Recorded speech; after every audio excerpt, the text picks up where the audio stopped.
Si Isabel ay isang dalagang kilala sa kanilang baryo sa pagiging matigas ang ulo at palaban. Mahilig siyang mag-isa, naglalakad-lakad at kahit pinagbabawalan na siya ng matatanda ay ayaw niyang makinig sa mga ito. Para kay Isabel, walang dahilan para pakinggan niya ang mga matatanda. Gagawin niya ang gusto niya, anuman ang mangyari. Aniya pa'y buhay niya yun, kaya't siya ang masusunod. Walang pwedeng ibang tao ang magdidikta sa kanya kung ano man ang gagawin niya. Hay nako, Sabel. Ilang beses ko pa bang sasabihin sa'yo, huwag ka nang gumala, lalo na kung 10 oras ka na ng gabi uuwi. Parang hindi ka dalaga. Bulyaw ng kanyang inang si Aling Cora, habang hawak ang basang tuwalya. Nay, pwede bang hayaan mo na lang ako sa kung ano man ang gusto kong gawin? Sarkastikong sagot ni Sabel habang inaayos ang suot niya na may bahid pa ng putik. Yan na nga ba ang sinasabi ko? Wala kang takot. Hindi mo ba naririnig ang mga kwento rito? Ilang dalaga na ang nawawala dito sa lugar natin. At hanggang ngayon, wala pa rin nakakaalam kung saan na nagpunta ang mga yon. Gusto mo bang matulad sa kanila? Gigil na wika ng kanyang ina. At sinabi pa nitong maraming nilalang ang mga gumagala sa baryo nila tuwing 10 oras na ng gabi. Palagay rin ng kanyang inang kinukuha ng mga nilalang na iyon ang mga dalagang isa-isang nagkandawalaan. Tulad ng ano, mga engkanto, duwende, aswang. Nay, puro kwentong pangbata lang yan. Matanda na ako, hindi na ako natatakot sa mga ganyan. Naiiritang sagot niya. Pambihira kang bata ka. Manang-mana ka talaga sa ama mo. Nangangatiang pa tuwing hindi nakakalabas ng bahay. Hindi na sumagot pa si Isabel. Sa halip ay tinalikuran niya ang kanyang inang.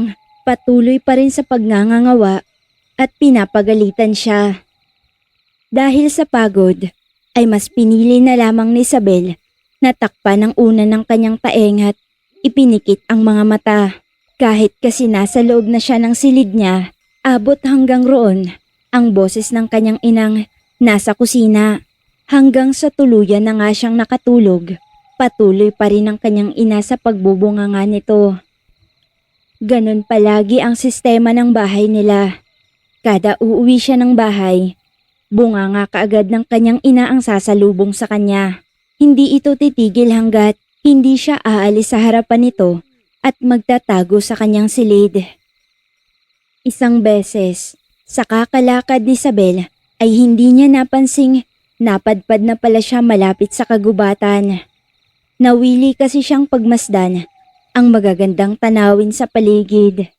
Isa sa mga kinahiligan niya ay ang pagguhit ng magagandang tanawin. Kaya kahit saan man siya magpunta, ay palagi niyang daladala ang mga kagamitan niya. Nang araw na iyon, ay balak niyang maglakad-lakad para maghanap ng panibagong inspirasyon sa iguguhit niya.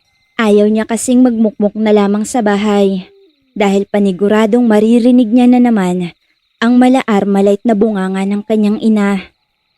Sa pagdaan ng ilang minuto, napansin niyang parang iba na ang simoy ng hangin. Ang mga dahon ay tila sumasayaw sa iisang kumpas at may kakaibang katahimikan ang namumutawi sa paligid. Parang iba ang araw ngayon ah. Bulong niya sa kanyang sarili. Maya-maya, may nakita siyang kakaibang halaman. Kulay asul ang mga bulaklak.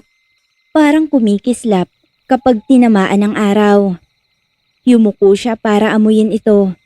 Ngunit biglang may malamig na hangin ang bumalot sa kanya. Parang umikot ang paligid. Ha? Naguguluhang tanong niya, sabay tapik sa sintido. Unti-unting nawalan siya ng balanse. Parang hinihila siya ng lupa hanggang sa hindi niya na namalayang nawalan na pala siya ng malay. Pagdilat ng mga mata niya ay sandaling kumunot ang kanyang noo at puno ng pagtataka. Hindi na kasi ito ang gubat na pamilyar sa kanya. Ang mga puno ay mas matataas na kesa sa normal. Ang mga dahon ay parang gawa sa kristal. Ang hangin ay amoy ng sampagita at kahel. Lumingon siya sa paligid at napalunok. Nasaan ako? Tanong niya sa sarili at hinawakan ng sentido. Medyo masakit pa kasi na para bang may ugat na naipit. Maya-maya pa, biglang may boses na nagsalita sa kanyang likuran. Malamig, ngunit mahinahon. Isang mortal. Dito? Paano ka nakapasok? Mabilis siyang lumingon. Isang binata ang nakatayo. Matangkad, matangos ang ilong, na may mapupulang labi. Nakaitim ito ng balabal at nakatingin sa kanya ng seryoso. Pero kahit na napakaseryoso kung tumingin ng lalaki, ay masasabi niyang napakagwapo nito. Para bang saglit na tumigil ang mundo niya nang magtama ang paningin nilang dalawa. Sa lahat ng mga binatang nakita niya kasi, ay bukod tangi ang lalaking nasa harapan niya. Masasabi niyang napakakisig nito at matikas kung tumayo. Napakaputi din ang balat na animoy porselana. Sa tagpong iyon ay doon niya lang rin unang naramdaman na tumibok ng mabilis ang kanyang puso. Na para bang unang beses pa lang na nakaharap niya ang lalaking matagal niya nang hinahangaan. Basta, hindi niya kayang ipaliwanag ang kabang nararamdaman. Saglit pa ngang nasapo niya ang dibdib habang inaalis ang tingin sa binata. Kung hindi pa ito tumikhim, ay hindi pa siya matatauhang. Kanina pa pala siya nakatitig dito. Ha? Sino ka? Tanong ni Isabel at umatras ng kakaunti. Ako si Samiro, tagapangalaga ng mga hangin at ikaw hindi dapat narito. Sagot nito. Tagapangalaga? Hangin? Anong sinasabi mong? Teka, engkanto ka ba? Tumikhim muli si Samiro. Hindi ko alam kung anong tawag niyo sa amin.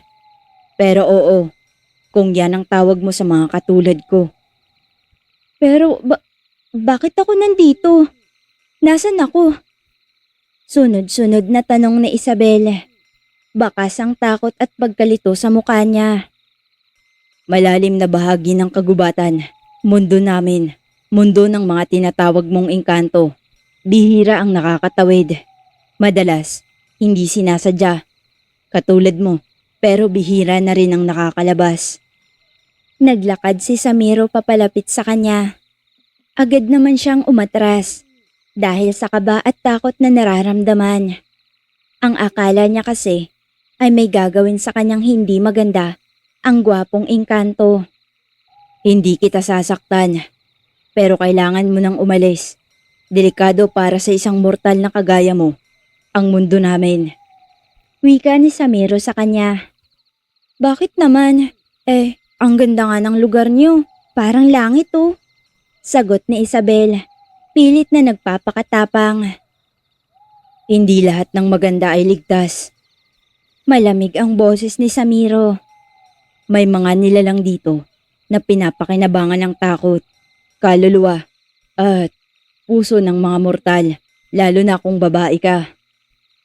Napakagat-labi si Isabel. Anong gagawin ko? Wala naman akong alam kung paano umalis dito. Naguguluhang tanong niya. May daan, pero hindi madaling hanapin at hindi ka pwedeng maglakad mag-isa.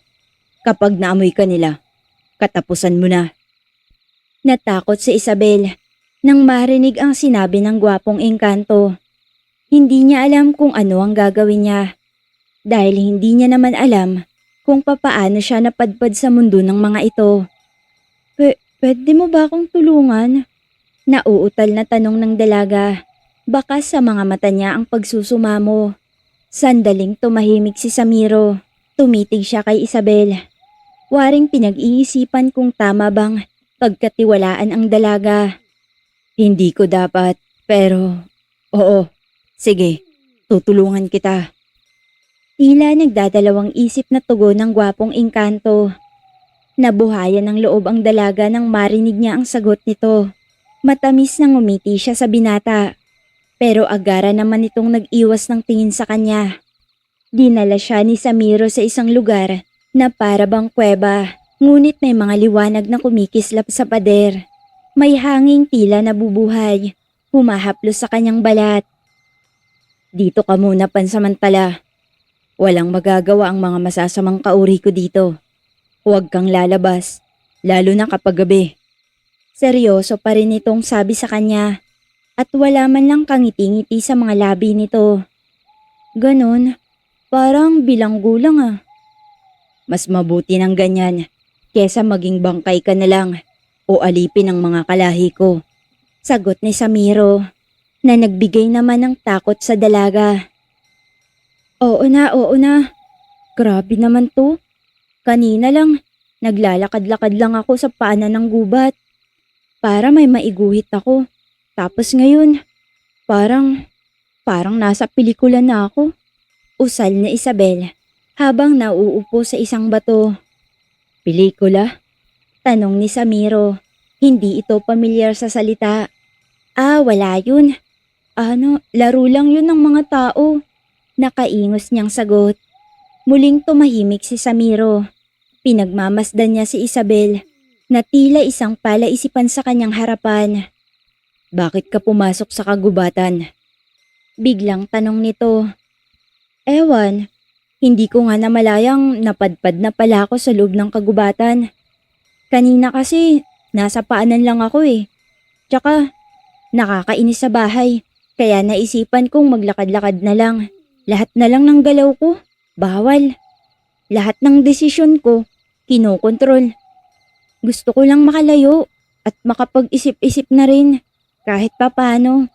Pero hindi ko naman alam na sobrang layo pala nitong tinalsikan ko. Akalain mo ba namang nasa kabilang dimensyon na pala ako? Mahabang paliwanag niya. Tumango si Samiro pero nakatitig pa rin ito sa kanya. Nakaramdam naman ng pagkailang si Isabel pero aaminin niyang gusto niya ang mga titig na iyon ng binata. Laging ganyan ang simula. Pagod, pagtakas, hanggang sa tuluyang mawawala. Makahulog ang wika ng binata. Uy, grabe ka naman. Pero 'di ba, may karapatan din naman akong hanapin ang sarili ko. Bakit parang laging kasalanan kapag babae ang matapang? Aniya, hindi agad sumagot si Samiro. Sa halip ay tumingin siya sa labas ng yungib. Tila may iniisip na malalim. Matapang ka, pero minsan, ang tapang ay pader lang na tinayo para itago ang takot na nararamdaman. Napatigil si Isabel. Ngayon lang may nagsabi sa kanya ng ganon. Naantig siya sa sinabi ng binata. Bakit ikaw? Matapang ka rin naman tignan ah. Ang ibig sabihin lang ba, may kinakatakutan ka rin? Tanong niya rito.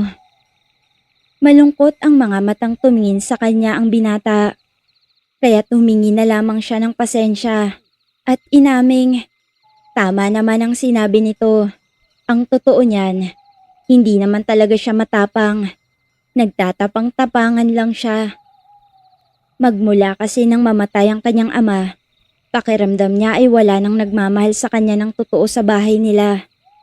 Ang nanay niya, simulat sa pool ay ang mga kapatid sa unang asawa nito, ang palaging kinakampihan. At siya, puro kamalian na lang ang nakikita sa kanya, kaya't iyon na lang ang ginagawa niya. Ipinapakita niya sa kanyang ina ang palagi nitong sinasabing pariwara siyang babae, gala at kung saan-saan nagpupunta. Pero ang totoo niyan, kapag wala siya sa bahay, ay sa tabi ng kagubatan siya tumatambay para gumuhit ng mga magagandang tanawin.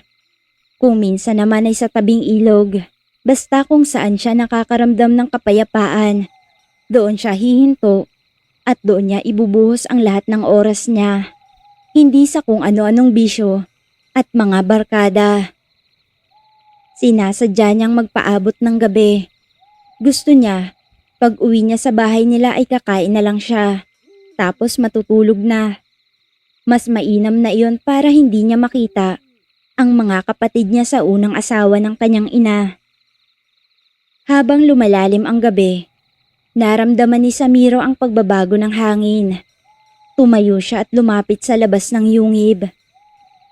May nararamdaman akong presensya. Bulong nito.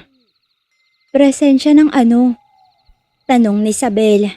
Agad lumapit sa kanya. Isa sa mga mandirigma. Marahil ay nakaamoy sila ng mortal.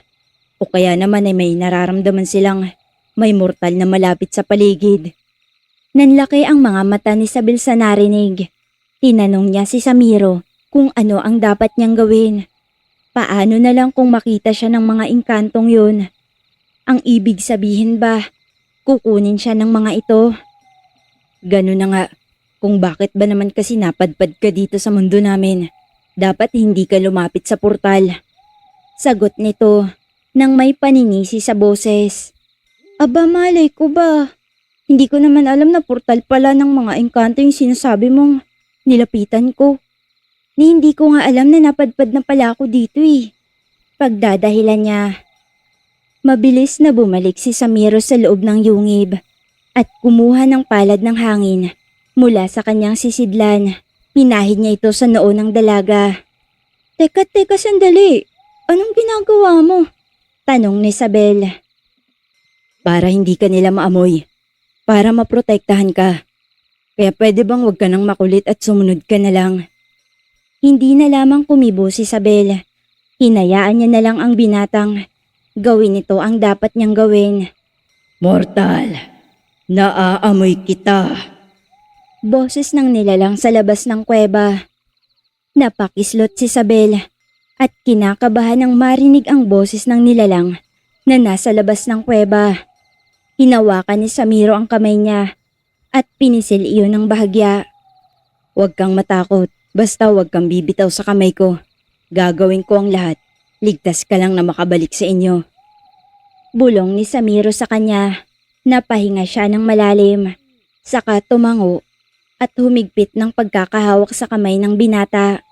Ramdam niyang ligtas siya kapag kasama ito. Iyon lang ang pinanghahawakan niya. Mortal, naaamoy kitang muli. Hahanapin kita. Kahit saan ka man magtago, hindi ako titigil hanggat hindi kita nakikita. Muling wika ng boses sa labas ng kuweba.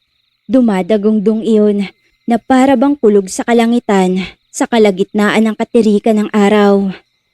Napakapit ng mahigpit si Isabel kay Samiro. Bagamat malamig ang kamay ng engkanto, may kakaibang init sa kanyang presensya na nagbibigay ng kakaibang lakas sa loob niya. Samiro, bulong ni Isabel. Anong gagawin natin? Hindi tayo ligtas dito. Nag-aalalang tanong niya. Wala nang ligtas kapag nahanap ka nila. Pero hindi ako papayag na makuha ka nila. Seryosong tugon ni Samiro. Muli niyang kinuha ang maliit na sisidlang gawa sa pinakinis na bato. Isinawsaw niya ang mga daliri sa loob. At biglang umihip ang hangin sa paligid ni Isabel. Isang uri ng mahiwagang manipis na alon ang bumalot sa katawan ng dalaga. Parang ulap na kumikislap. Ano yan? Usisa ni Isabel. Takip, hangin na galing sa puso ng bundok. Itatago ka nito sa paningin ng mga nilalang na sumusunod sa kadiliman. Pero panandalian lamang. Biglang may malakas na yabag sa labas ng yungib. Isang anyo ng nilalang ang dumaan. Hindi tao, hindi rin hayop. May mahahabang galamay, dilaw ang mga mata, at ang balat na parang nabubulok. Tumigil ito sa tapat ng yungib, kung saan sila naroroon ni Samiro. Muli ay nagsisisigaw na naman ang nilalang. Tumahimik si Isabel at halos hindi na siya humihinga dahil sa sobrang takot na nararamdaman niya. Mas lalo pang humigpit ang pagkakahawak ni Samiro sa kanyang kamay. Lumayas ka, Arbok! Matatag na wika ni Samiro. Samiro, ikaw pala. Hindi ka pa rin napapagod sa pagtatanggol sa mga taong hindi naman sa atin. Baka nakakalimutan mong engkanto ka rin. Nakangising wika ng napakapangit na engkanto at tila ba naghihinala itong may itinatagong mortal si Samiro. Mas pinipili ko ang hustisya kesa karahasan, kaya umalis ka na. Tumawa si Arvok, isang malalim, malamig at nakakakilabot na halakhak. Babantayan ko ang yungib na ito. Hindi habang buhay ay matatakpan mo ang amoy ng mortal. Babalik ako. At sa susunod na pagbalik ko, sisiguraduhin ko sa iyong makukuha ko ang mortal na itinatago mo. Pagkaalis ng nilalang, saka lamang nakahinga ng maluwag si Isabel. Salamat, Samiro. Salamat kasi hindi mo ko hinayaang makita ng engkantong yun. Grabe, nakakatakot talaga yung itsura niya. Hindi tumugon ang binata. Sa halip, umupo ito sa bato at tila may malalim na namang iniisip. Samiro, bakit mo ko tinutulungan? Hindi mo naman ako kilala. Tanong ni Isabel nang mapansin niyang parang balisa ang binata. Tahimik lang. Ilang segundo muna ang lumipas bago ito sumagot. Kasi minsan din akong naniwala sa kabutihan ng mga tao at ngayon gusto kong patunayan sa sarili ko na hindi ako nagkamali. May nakilala ka na bang tao noon? Katulad ko? Hindi tumingin si Samiro pero ang kanyang tinig ay may bahid ng lungkot. Tama ba ako? Muling wika ni Isabel. Oo, isang dalaga. Matagal na, marahil daan-daang taon nang nakalipas. Naupo si Isabel sa tabi niya at ipinakita niyang nakahanda siyang makinig sa lahat ng sasabihin ng binata. Minahal mo siya? Tanong ni Isabel. Tumango naman si Samiro. Ngunit ang mundo namin ay hindi para sa kanya. Tulad mo, mortal siya. At tulad mo rin, tinangka siyang kunin ng mga nilalang na to. Malungkot nitong sabi. Nailigtas mo ba siya? Napahigpit ang hawak ni Samiro sa kanyang tuhod. Hindi. Huli na nang dumating ako. Kinuha siya ng isa sa mga pinuno ng kadiliman. At kahit ngayong mga panahon, hindi ko pa rin alam kung nasaan ang kanyang kaluluwa. Natahimik silang dalawa hanggang sa bumulong si Isabel. Ayokong mangyari sa akin ang nangyari sa kanya. Hindi ko naman talaga sinasadyang mapadpad dito. Tumingin si Samiro sa kanya. Sa unang pagkakataon, may kirot sa kanya. May kirot sa kanyang mga mata. Tila malamig sa unang tingin. Hindi kita hahayaang mawala. Kinabukasan, ginising si Isabel ng liwanag mula sa kisame ng yungib.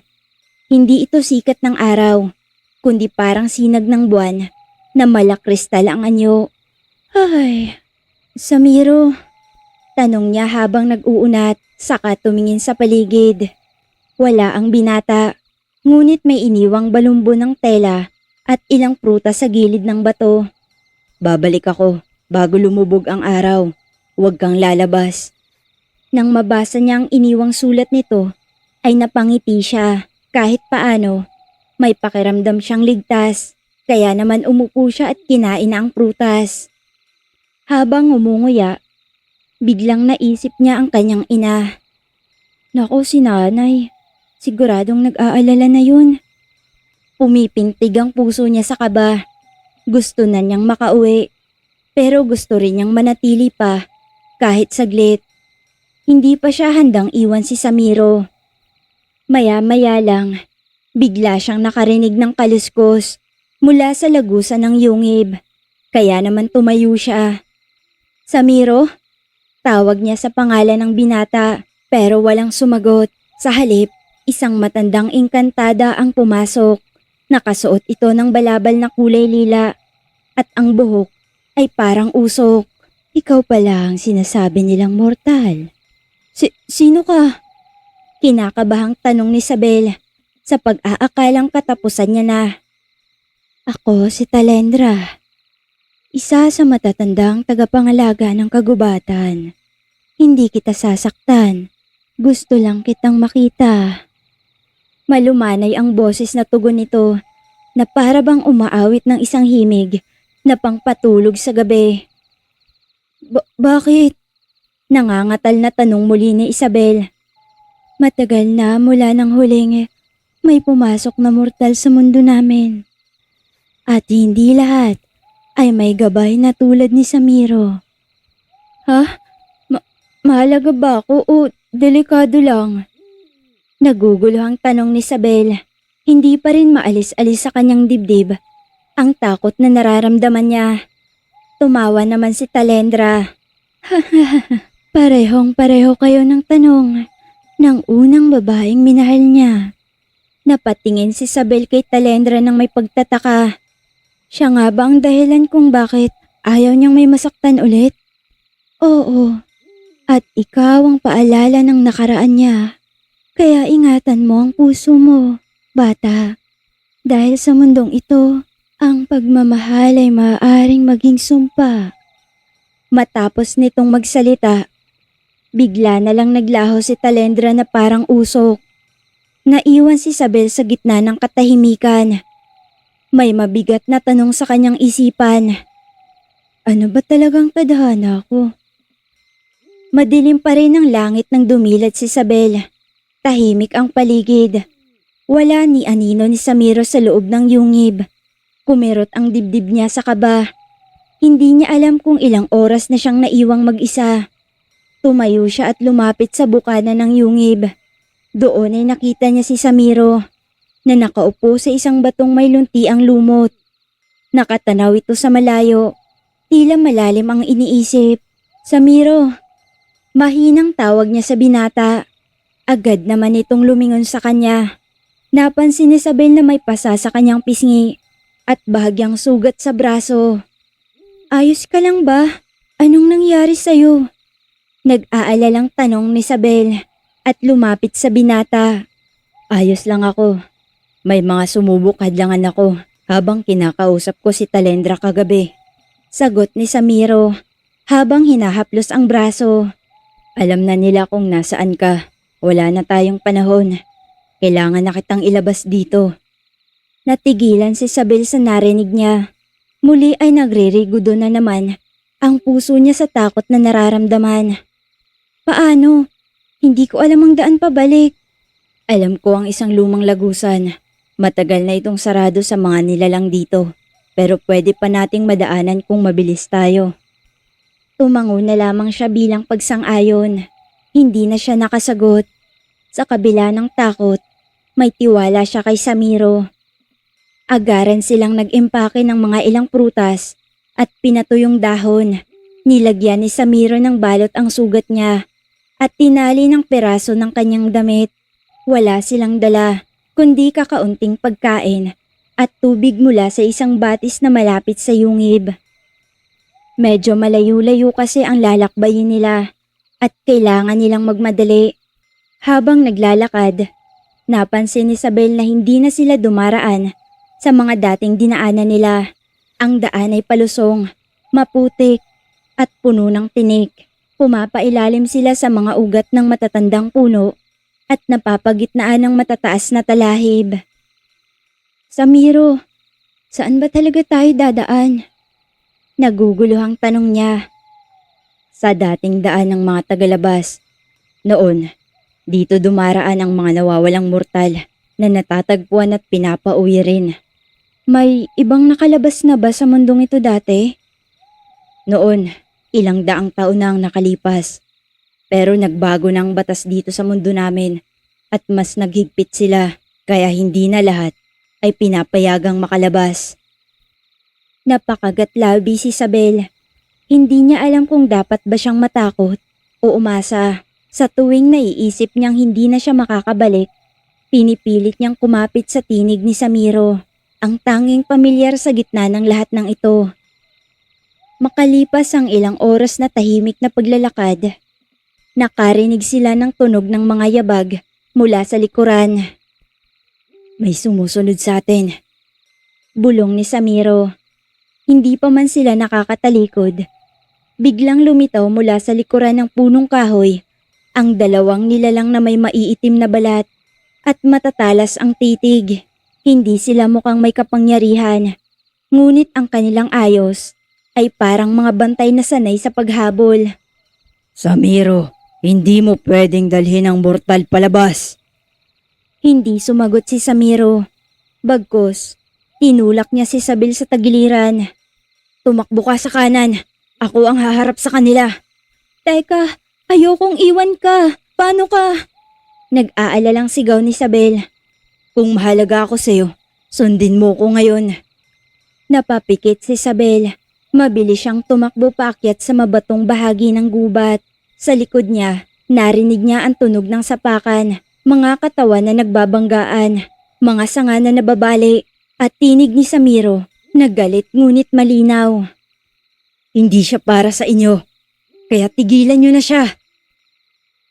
Sa damuhan, halos magkandadulas-dulas si Isabel sa putikan. Gasgas na ang tuhod niya, pero hindi siya tumigil sa kakatakbo. Hinihingal na siya, nanginginig, ngunit hindi siya lumingon. Sa bawat hakbang, iniisip niya kung ligtas pa ba si Samiro, hanggang sa maya-maya pa, may kamay na biglang humawak sa kanyang braso. Napasigaw siya. Huwag kang maingay, Isabel. Ako lang to. Si Samiro, pawisan, may gasgas sa pisngi pero nakangiti. Nasaktan ka ba? Tanong ni Samiro habang hinahawakan ng kamay ni Isabel. Hindi, pero ikaw ang sugatan. Kaunti lang to. Hindi nila alam ang daan palabas. Nilito ko lang sila. Pinunasan ni Isabel ang mukha niya at napansin niyang nangingilid ang kanyang luha. Hindi niya inakalang ganito ang magiging takbo ng buhay niya. 2 araw lang ang lumipas, pero parang 1 taon na siyang napahiwalay sa sariling mundo. Malapit na tayo sa lagusan. Kaunti na lang magiging ligtas ka na. Wika ni Samiro sa kanya. Tumango lang naman siya habang pinipigilan ang pagtulo ng mga luha niya. Magkasabay na silang naglakad hanggang sa narating nilang isang bangin na may lumang tulay na gawa sa mga ugat ng puno. Sa kabila ng bangin ay may isang kuweba na may malamlam na liwanag sa loob. Iyan na ang lagusan. Yan na ang daan pabalik sa mundo mo. Pero pagdating mo roon, wala na ako. Napatingin si Isabel sa kanya nang may pagtataka. Anong ibig mong sabihin? Hindi ako pwedeng lumampas dyan. Bawal sa isang tulad ko ang tumawid. Bakit hindi mo sinabi agad? Dahil kung sinabi ko, baka hindi ka sumama. Natahimik si Isabel. Ang lamig ng hangin ay tumama sa kanyang balat. Napayuko siya. Nanginginig ang balikat. Hindi sa ginaw, kundi sa bigat ng nararamdaman. Halo-halong emosyon na ang bumabalot sa kanya. Ilang sandali pa, naramdaman niyang hinawakan ni Samiro ang balikat niya, na para bang inaalo siya. Napahinga na lang siya ng malalim at kinondisyon ang sarili. Pilit na binubura ang mga luha sa kanyang mga mata bago muling humarap kay Samiro. Maraming salamat, Samiro. Ngumiti ng matamis ang binata sa kanya, ngunit bakas pa rin ang lungkot sa mga mata nito. Hindi mo kailangan magpasalamat.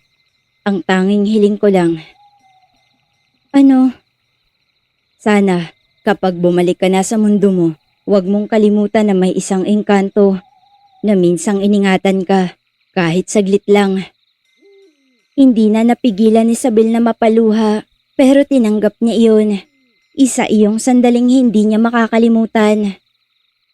Sige na, umalis ka na bago pa man sila makarating rito.